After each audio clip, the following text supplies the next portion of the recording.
Hello everyone. आज के इस लेक्चर में हम कवर करने वाले हैं डायग्नोस्टिक एवेल्यूएशन क्या होता है। ठीक है जी, डायग्नोस्टिक एवेल्यूएशन को पढ़ने वाले हैं डिटेल में हम। तो डायग्नोस्टिक एवेल्यूएशन जो एजुकेशनल में होता है, जैसे कि डायग्नोसिस या फिर डायग्नोस्टिक बोल सकते हैं इसको हम।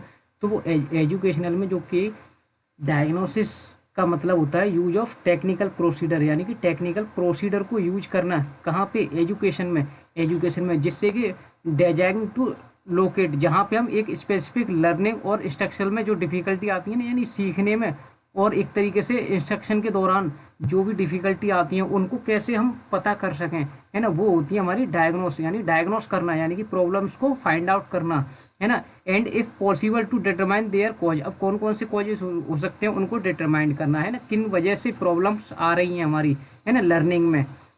तो डायग्नोस्टिक टेस्ट आर दो डिजाइन टू आइडेंटिफाई, ये किस क्या चीज़ आइडेंटिफाई करता है या इन्वेस्टिगेट करता है, डिफिकल्टी को, जो भी लर्निंग में डिफिकल्टी आती है ना उसके लिए, या disability and inadequacy of pupils in specific field before they become serious problems to themselves and teachers, यानी कि प्रॉब्लम्स की बात हो रही है सीधी सीधी कि जो भी स्पेसिफिक प्रॉब्लम्स उनको सामना करना पड़ रहा है। ठीक है ना। डेफिनेशन की अगर हम बात करें इसकी, तो diagnostic test the test design to locate specific learning deficiency, यानी कि लर्निंग में जो प्रॉब्लम्स आती है उसको एक तरीके से लोकेट करना, उसको फाइंड आउट करना, है ना, ये इसका मेन कार्य वो होता है ना, कार्य, है ना।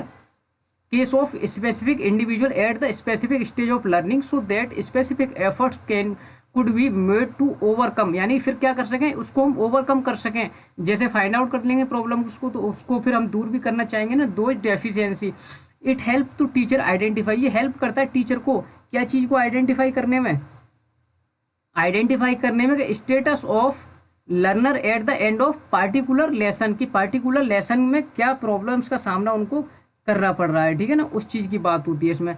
यूनिट कोर्स और लर्निंग, यानी कहीं पे भी टीचिंग और लर्निंग के दौरान कहीं पे भी जो भी प्रॉब्लम्स का सामना कर रहा है उन चीज़ों को जब आइडेंटिफाई करेंगे ना, उन चीज़ों को जब हम आइडेंटिफाई करेंगे तो वो सारी चीज़ें हमारी किसके दौरान किसके अंदर आती हैं, डायग्नोस्टिक टेस्ट के अंदर। ठीक है ना। पर्पज क्या होता है डायग्नोस्टिक टेस्ट का, देखो मीनिंग पढ़ लिया तो ये भी चीज़ क्लियर हो जाएगी कि डायग्नोस्टिक टेस्ट जो है यूज किया जाता है फाइंड करना क्या चीज़ को, डिफिकल्टी ऑफ स्टूडेंट को जो डिफिकल्टी का सामना करना पड़ता है ना, जो लर्निंग में, सीखने में, उस चीज़ को फाइंड आउट करेंगे। और डायग्नोस्टिक टेस्ट डिजाइन किया जाता है टू पॉइंट आउट अनएडिक्वेंसी, यानी कि अनएडिक्वेंसी ऑफ स्पेसिफिक स्किल्स के दौरान जो भी दिक्कत आ रही है उसको देखना, है ना। Immediate aim to locate area, यानी कि जल्द से पता लगा लेता है ये कि कहाँ पे कोई भी प्रॉब्लम्स आ रही है हमें सीखने में। इन विच एडिशनल इंस्ट्रक्शन इज रिक्वायर्ड, अब जब मान लीजिए एडिशनल इंस्ट्रक्शन की जरूरत है हमें, तो वहाँ पे एडिशनल इंस्ट्रक्शन दें ताकि हमें प्रॉब्लम्स का सामना ना करना पड़े, है ना। इमीडिएट प्रॉब्लम आए और तुरंत से उसको जो है वो एक तरीके से सॉल्व आउट कर दें उसको, है ना। इन विच टीचिंग मेथड है टू बी इम्प्रूव, के कौन से टीचिंग मेथड्स को हम अप्लाई करें जिससे कि इसको इम्प्रूव कर सकें, जिससे कि हम प्रॉब्लम्स को दूर कर सकें, है ना। Furnished continuous specific information in order to death learning activity में बी मोस्ट प्रोडक्टिव और डेयरेबल आउटकम, जिससे कि क्या हो सके, मोस्ट डेयरेबल आउटकम निकाले जा सके, है ना। It is helpful to identify use of faulty round out and incorrect procedure, यानी कि जो भी चीज़ गलत चीज़ों का उपयोग कर रहे हैं हम किस में, टीचिंग्स में, लर्निंग में, उन चीज़ों को एक तरीके से हम क्या कर सकें, एलिमिनेट कर सकें, है ना, एलिमिनेट कर सकें, उनको जो दूर भगा सकें एक तरीके से, उन सारी चीज़ों की जो बात होती है इसमें। अब फंक्शन की बात करें इसमें, तो डायरेक्ट करिकुलम होता है, एम्फेसाइज प्रोवाइड करता है ये हमें एजुकेशनल गाइडेंस टू ऑफ पपिल्स को साइमुलेट करता है लर्निंग एक्टिविटी ऑफ पपिल्स के लिए, और डायरेक्ट और मोटिवेट करता है ये एक तरीके से एडमिनिस्ट्रेशन एंड सुपरवाइजरी एफर्ट्स की बात की जाती है। प्रिंसिपल की बात करें हम इसके, डायग्नोस करता है ये डिसीजन मेकिंग प्रोसेस में, ये याद रखना है ना। डायग्नोस करना कंसीडर है होल चाइल्ड, पूरे यानी कि पूरे व्यक्तित्व उनके पूरे एक तरीके से ओवरऑल डेवलपमेंट की बात करता है ये ना। डायग्नोस्टिक थ्रू बैलेंस्ड, एक तरीके से बैलेंस्ड अप्रोच के थ्रू इसमें डायग्नोस किया जाता है। डायग्नोसिस टीम एफर्ट, ये क्या है, ये टीम एफर्ट है, यानी कि सिंगल काम नहीं है, एक तरीके से टीम वर्क की तरह मान सकते हैं, ना, टीम वर्क है ये एक तरीके से।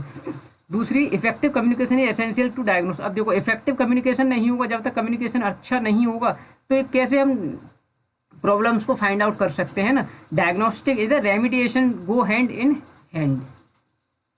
स्टेप की बात करें हम इसकी, तो सबसे पहले हमें पर्पजफुल प्लानिंग करेंगे, जो भी हमारा पर्पज है उसके हिसाब से प्लानिंग करेंगे। देन उसके बाद क्या करेंगे, हम एनालाइज करेंगे अपनी टीचिंग्स की यूनिट को, है ना। पर्पज हमने डिसाइड कर लिया तो टीचिंग की यूनिट्स को एनालाइज किया, उसके बाद सिक्वेंशियल ऑर्डर में लगा देंगे हम उस चीज़ को। क्या करेंगे, सिक्वेंशियल ऑर्डर में लगा देंगे उस चीज़ को। सिक्वेंशियल ऑर्डर में लगाने के बाद क्या करेंगे, हम डिवाइड कर देंगे इनटू स्मॉल सेक्शंस में, उनको स्मॉल सेक्शंस में हम डिवाइड कर देंगे, जिससे कि हमारी जो प्रॉब्लम्स है उसको एक तरीके से हम ज़्यादा वाइड ना लगे हमको, है ना। उसके बाद क्लियर इंस्ट्रक्शन दे देंगे उसके बारे में। जब क्लियर इंस्ट्रक्शन दे देंगे तो एक तरीके से प्रॉब्लम्स ही हमारी क्या हो जाएगी, जो दूर हो जाएगी, है ना। अब प्रिपरेशन की बात करें हम इसकी डायग्नोस्टिक टेस्ट की, तो प्रिपरेशन कैसे होता है, सबसे पहले प्लानिंग करेंगे, उसके बाद राइटिंग आइटम्स को राइट करेंगे, उसके बाद असेंबलिंग टेस्ट होगा। असेंबलिंग टेस्ट के बाद हम प्रोवाइड कर देंगे जो भी डायरेक्शन हमें देनी है, किस डायरेक्शन में हमें क्या रेमेडी देनी है उनको, है ना, और प्रिपेयर कर लेंगे स्कोरिंग कीज को उनको। लास्ट में फिर रिव्यू होगा, यानी कि इससे याद रखते हैं, तो पहले आएगा प्लानिंग और लास्ट में रिव्यू आएगा। रिव्यू की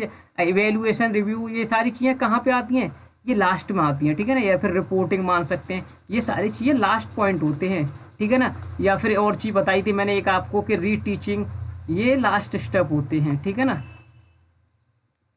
उसके बाद अगर हम बात करें यहाँ पे, तो देखो डायग्नोस्टिक असेसमेंट असेस्ट करता है टीचर टू गेन क्या, कि अंडरस्टैंड करे वो करंट सिचुएशन को, टीचर नॉलेज हो उसको इम्प्रूव करना, कैसे इम्प्रूव कर सकें, रिक्वायर्ड रिसोर्सेज क्या है, उसके बाद उसके हिसाब से वो एक्शन लेगा। देन उससे क्या होगा, इम्प्रूव होंगे हमारे लर्निंग आउटकम्स। अब अचीवमेंट टेस्ट और डायग्नोस्टिक टेस्ट में डिफरेंस पढ़ लेते हैं, ठीक है ना।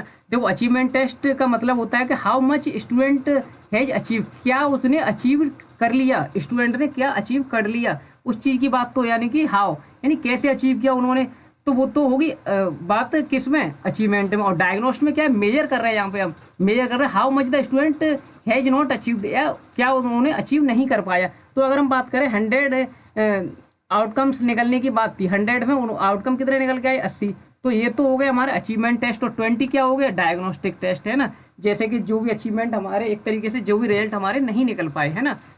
अब पर्पज क्या होता है इसका अचीवमेंट का, कि मेजर करना रिलेटिव एनकम्प्लिशमेंट और पपल है ना स्पेसिफिक एरिया ऑफ लर्निंग। ये किसकी बात करता है, ये स्पेसिफिक एरिया ऑफ लर्निंग की बात करता है। और जब हम बात करें डायग्नोस्टिक की, तो यहाँ पर डिस्कवर करते हैं हम डेफिशिएंसी को, डेफिशिएंसी या फिर प्रॉब्लम्स को, है ना, इनको हम डिस्कस करते हैं, तो वो हमारा डायग्नोस्टिक टेस्ट के अंदर आता है। और स्पेसिफिक एरिया ऑफ लर्निंग की बात कहाँ पे करते हैं, अचीवमेंट में करते हैं। अचीवमेंट में ही हम कंसीडर करते हैं placement of pupils in order to assign, जहाँ पे हम पपिल्स को क्या करते हैं, असाइन करते हैं, प्रॉपर रैंक और ग्रेड देते हैं। रैंक और ग्रेड कहाँ पे दिए जाएंगे, रैंक और ग्रेड दिए जाएंगे अचीवमेंट टेस्ट में, ठीक है ना। रैंक और ग्रेड अचीवमेंट टेस्ट में दिए जाएंगे। और डायग्नोस्टिक में क्या, mark are not very important, यहाँ पे मार्क्स नहीं दिए जाते, यहाँ पे तो प्रॉब्लम्स को देखा जाता है, उनको एक तरीके से सॉल्व आउट किया जाता है। उसके बाद और देखें, give weightage of every topics और कंटेंट एरिया, यहाँ पे टॉपिक्स को और एक तरीके से कंटेंट एरिया को क्या किया जा रहा है, ज़्यादा वेटेज दी जा रही है। और यहाँ पे ऐसा नहीं, cross section item is reflected तो वेरियस एस्पेक्ट ऑफ अचीवमेंट की बात की जाती है। अगर हम अचीवमेंट की बात करें तो यहाँ पे स्ट्रिक्टली ऑब्जर्व किया जाता है टाइम को, है ना, टाइम फैक्टर को क्या किया जाता है, स्ट्रिक्टली ऑब्जर्व किया जाता है ना। टाइम फैक्टर यहाँ पे क्या है, मोस्ट इंपॉर्टेंट है, ठीक है ना। और अगर हम बात करें डायग्नोस्टिक की, तो not concern with time factor, यहाँ पे टाइम फैक्टर की जरूरत हमें नहीं पड़ती है, टाइम इज प्रोवाइडेड, यहाँ पे टाइम हमें प्रोवाइडेड रखा होता है। अब रेमिडियल इंस्ट्रक्शन की बात करें, रेमिडियल का मतलब क्या होगा, एक तरीके से रेमिडी एक यानी कि हम इसको मान सकते हैं कि एक तरीके से हमारे लिए कुछ ऐसी सुविधाएं दे रखी है, यानी रेमिडियल, है ना, एक तरीके से प्रॉब्लम्स को सॉल्व आउट कैसे करें, उसको दूर कैसे करें हम। तो remedial teaching is the process of instruction that follow the immediately after diagnostic test. अब डायग्नोस्टिक टेस्ट में तो हमने टेस्ट में हमने क्या किया, हमने प्रॉब्लम्स को क्या किया, फाइंड आउट किया, प्रॉब्लम्स हमने फाइंड आउट कर ली, तो अब उसको सॉल्व करना भी तो है ना, लास्ट अगला स्टेप हमें सॉल्व भी तो करना है उसको, तो सॉल्व करेंगे प्रॉब्लम्स को, तो वो एक तरीके से रेमिडियल इंस्ट्रक्शन हो जाता है। When once extend the nature of difficulty and reason are known. अब रीजन हमें यहाँ पे देखा जाता है, teacher to take the step, फिर टीचर क्या करता है यहाँ पे स्टेप लेता है ना, रेमिडियल इंस्ट्रक्शन देता है। Can be the group level और इंडिविजुअल लेवल में, डिपेंडिंग वो डिपेंड करता है स्कोप ऑफ डायग्नोस्टिक के, कैसा हमारा डायग्नोस्टिक है, जहाँ पे असेस करते हैं स्किल्स को, है ना, यूज करते हैं एप्रोप्रिएट टीचिंग मेथड्स को, और कस्टमाइज टीचिंग मेथोडोलॉजी को भी हम यहाँ पे क्या करते हैं, चेंज करके और रेमिडियल इंस्ट्रक्शन देते हैं। नीड क्या, अब क्यों जरूरत पड़ी रेमिडियल इंस्ट्रक्शन की, कि ये प्रोवाइड करता है हमें एडिशनल लर्निंग एक्सपीरियंस। क्यों, कि एक तरीके से मान लो जो भी लर्निंग डिफिकल्टी हमें आ रही थी, उनमें हमें कुछ ऐसी चीज़ को ऐड ऑन करना है जहाँ से कि एक तरीके से उनको दूर भगाया जा सके, जो भी प्रॉब्लम्स आ रही हैं लर्निंग में, है ना।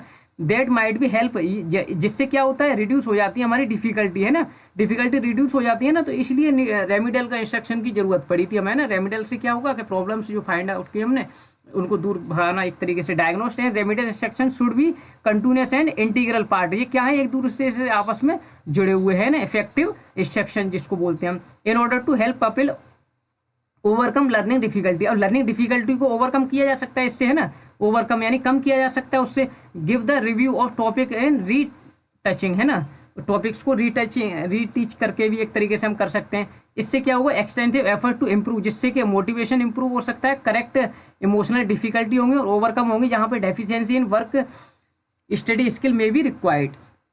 अब फंक्शन की बात करें, रेमिडियल इंस्ट्रक्शन के फंक्शन क्या होते हैं, तो यहाँ पे क्लैरिटी होती है पब्लिक को, specific type of response they are expected, जो भी एक्सपेक्ट करते हैं वो उसके बारे में क्लैरिटी हो जाती है उनको, प्रोवाइड करते हैं further diagnostic information about the public difficulty, जो भी डिफिकल्टी आ रही है उनके बारे में, उनको प्रॉब्लम्स एक तरीके से उनको इन्फॉर्मेशन देना, है ना, लर्निंग में क्या क्या नीड हो सकती है हमें, गिव पब्लिक्स को feeling of success through use of carefully graded. अब केयरफुली ग्रेडेड देके टेस्ट एक्सरसाइज देके उनको एक तरीके से क्या किया जाता है, फीलिंग ऑफ सक्सेस, यानी कि एक तरीके से उनको सक्सेस की फीलिंग महसूस कराई जाती है, यहाँ पे एनहांस किया जाता है, जहाँ पे मोटिवेशन और प्रोवाइड किए जाते हैं शॉर्ट टर्म गोल्स को, जिससे कि क्या हो, इमीडिएट प्रॉब्लम को हम एक तरीके से सॉल्व आउट कर सकें। प्रोवाइड की जाती है यहाँ पे information concerning effectiveness of remedial procedure.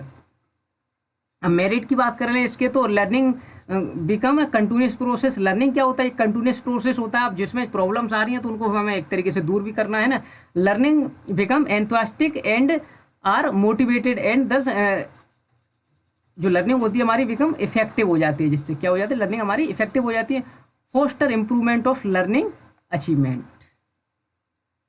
बस इतना ही था इस क्लास में। रेमिडियल पढ़ लिया हमने, तो और क्या रेमिडियल का मतलब क्या होता है, डायग्नोस्टिक का मतलब क्या होता है और अचीवमेंट का मतलब क्या होता है। आई होप लेक्चर आपको अच्छा लगा होगा। Thank you so much.